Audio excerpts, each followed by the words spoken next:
To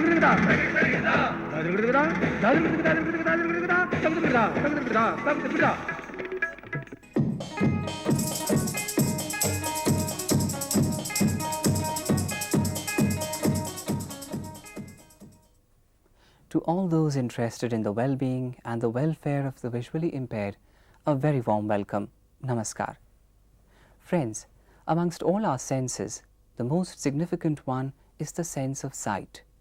In case of a normal human being, one's sight is used to perform more than 80% of day-to-day activities. If for some reason a person's vision is impaired, then it is bound to hinder his normal progress. Just imagine the dilemma of those people who cannot admire the beauty of nature. Is their life plunged in darkness? Is there no ray of light in their life? Even in such impeding and hopeless situations, there have been some visually impaired people who've become famous because of their intellect and capabilities. These people are like stars shining on a dark horizon. One such bright star is the great poet Surdas. Surdas has a special place in Hindi literature. From this creation of Surdas, one is actually able to visualize nature.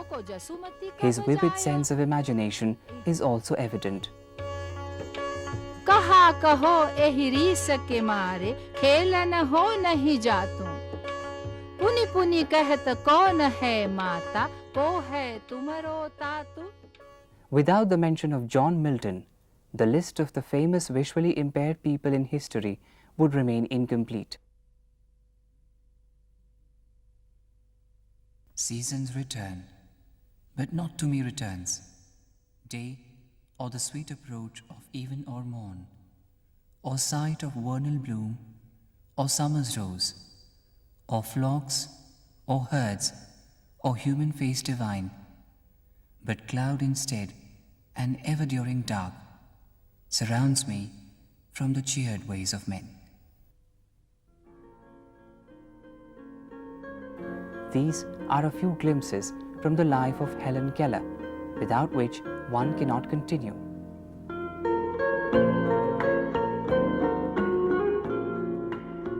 My life began as a normal child who laughed, played, and spread happiness all over with her childish pranks.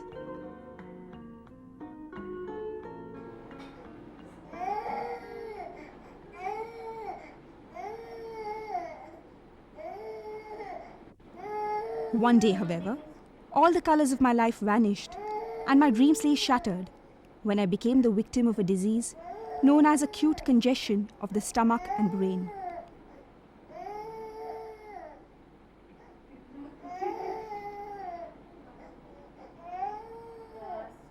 Initially, even the doctors did not realize that I had lost my senses of hearing and sight. This, however, did not affect my childish pranks. As a child, I was very naughty and mischievous. My naughtiness used to keep increasing till I got what I wanted.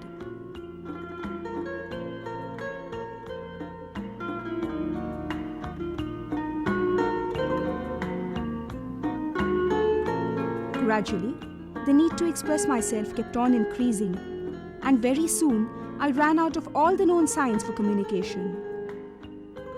The most important day of my life was when my friend, philosopher and guide, Anne Civilian came into my life.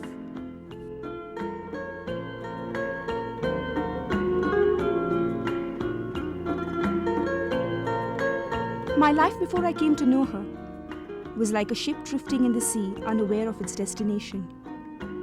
I found a glimpse of love and a ray of hope in the guise of Anne Civilian. One day, I was threading beads on a string, and I was repeatedly making mistakes when Civilian touched her head to mine. I could immediately comprehend that this means think, mine.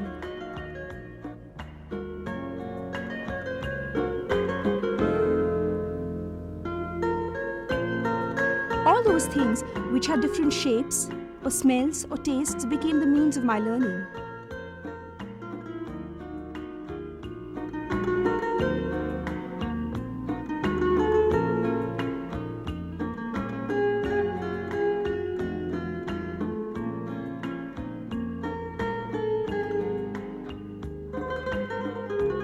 My teacher, Anne Civilian, taught me something at every instance. She brought me in touch with the things that made my life beautiful.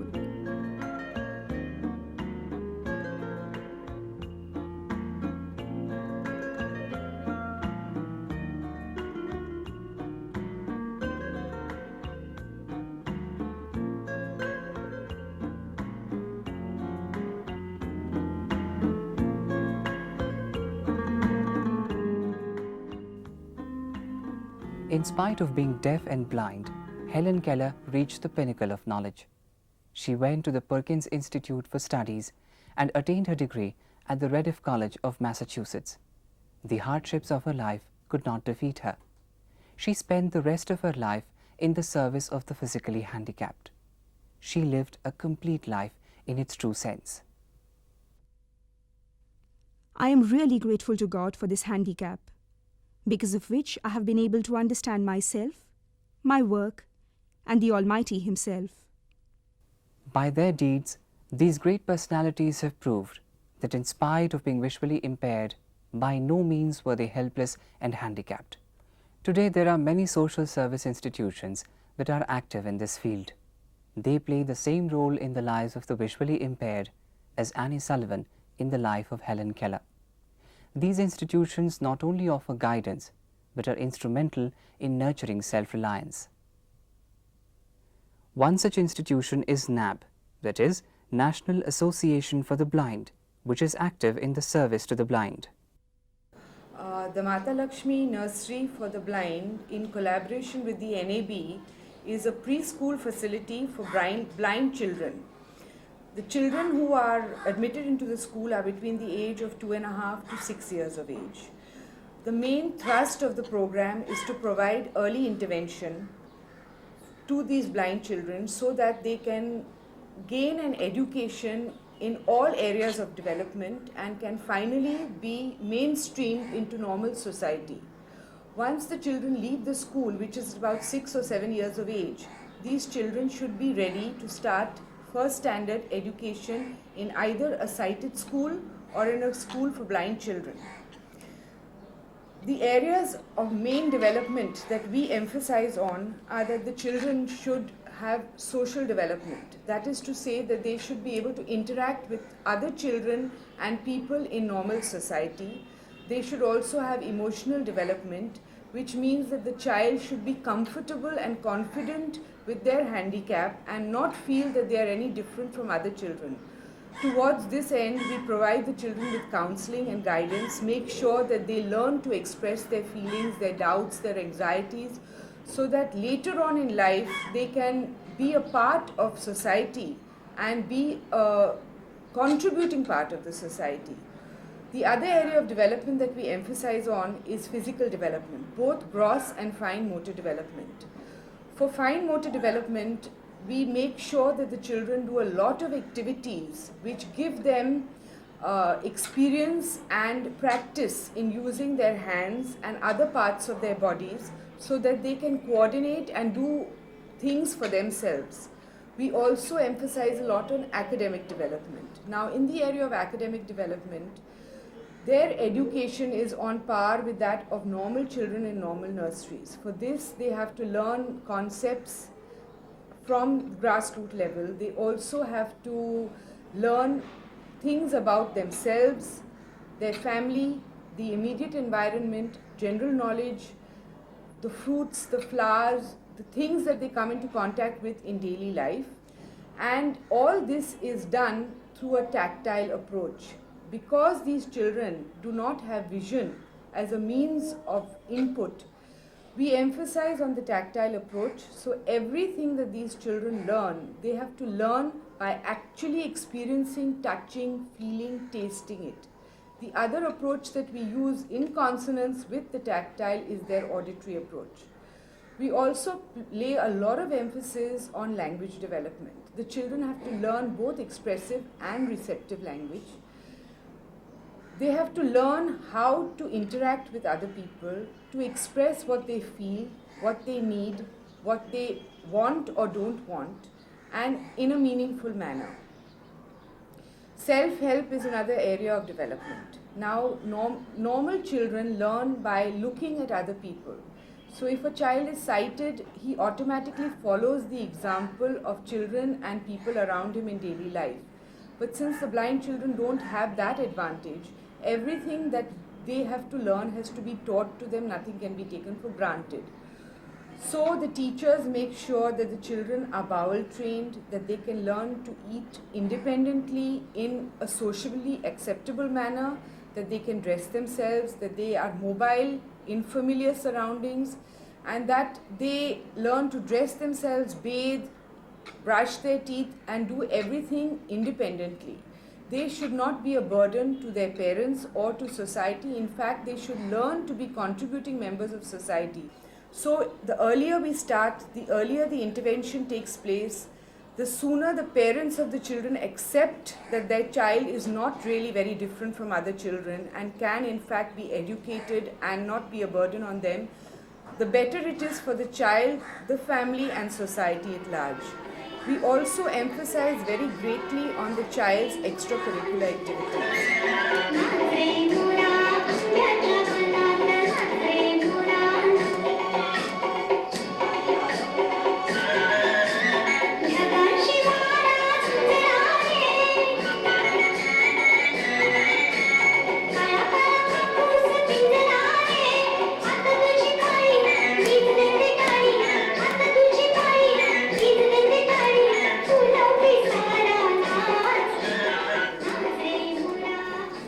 One more aspect of education which is very important for these children is that we take the parents in as part of their educational trust.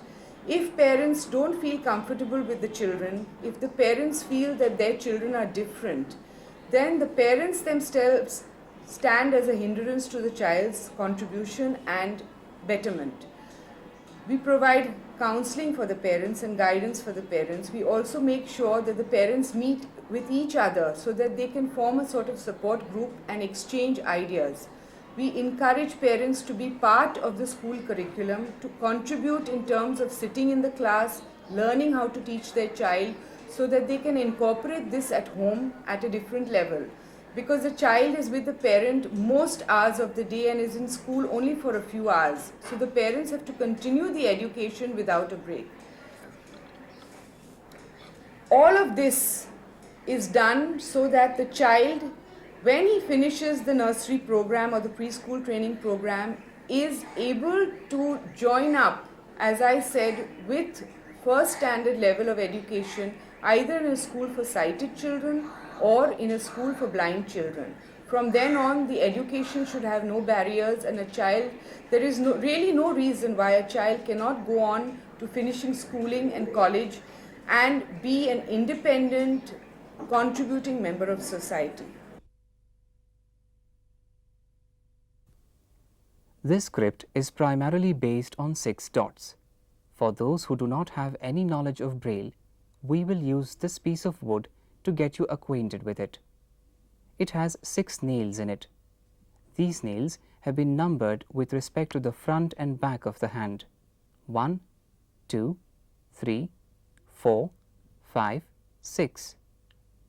If we remove the nail in position 1, then by means of touch, one can understand that the particular nail is missing. Similarly, if we remove the nail from position 3, then one can feel that there are nails in positions 2, 4, 5 and 6 only.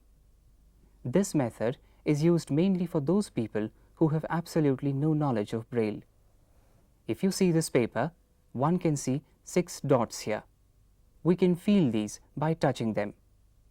These denote the letters of the alphabet A to Z. We will now see how the Braille script is written. To write it, we will make use of this slate. To write in Braille, we need to use a special type of paper which is thick and firm, because if we use a thin paper, then there are chances that it would tear. This is how the paper is fixed. To inscribe the dots on this, we will use the Braille slate. We can write 2 lines simultaneously with this. We also use a stylus for this purpose. Using this, they are given the knowledge of reading the alphabet, and after a considerable amount of practice, they can even read books. After the development of the Braille script, it is now important that the visually impaired people are considered a part of the society.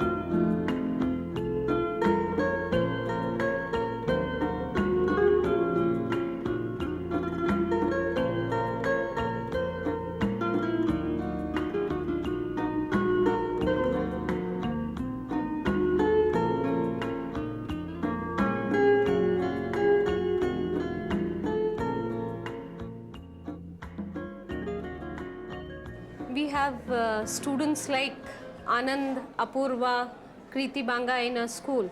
Now these children are specially visually challenged. Now what we feel is this children should be integrated into the normal schooling, because ultimately to segregate these children from the normal children will not help. These children have to face the world, which consists of 80% of people who are normal. And in case if we train these children right from the childhood, how they are going to cope up with the normal situation, study habits and everything, then it will be helpful for them. In my school, I find the normal children are also very helpful to the special children. We have many other students, but one regret which I have is all the schools should accept these children in their schools, and they should know what are the provisions available by the SS code or SSC board you call it, and what are the facilities to be given to these children. We have NAB people coming in, they are training our children. Not only they are training the special children, but they are given training to our teachers also, and after taking this training, these teachers are able to cater to their needs in a better manner. Anand is doing very well in his academics, but like you have certain subjects where you have exceptions for that. Many of the schools are not aware. Not only why go in for blind, but hearing impaired children are also there, and children with the other categories are there. They should be given this facility, and once given this facility, I think they'll come up to their maximum level. And the aim of the department, education department, the school like my St. Xavier schools, where the management caters to the children, the main goal of the management is to bring up to these children to a special level so that they can contribute something to the society. Today, this is not enough, because changing views and changing schools of thought are bringing a new direction to the field of education for the blind. The visually impaired people are treading on the path of education and independence and making a place for themselves in the society. The visually impaired people are setting new directions for themselves with their courage and capability. By demonstrating their potential and skills, they are capable of demanding equal rights and opportunities. इतनी शक्ति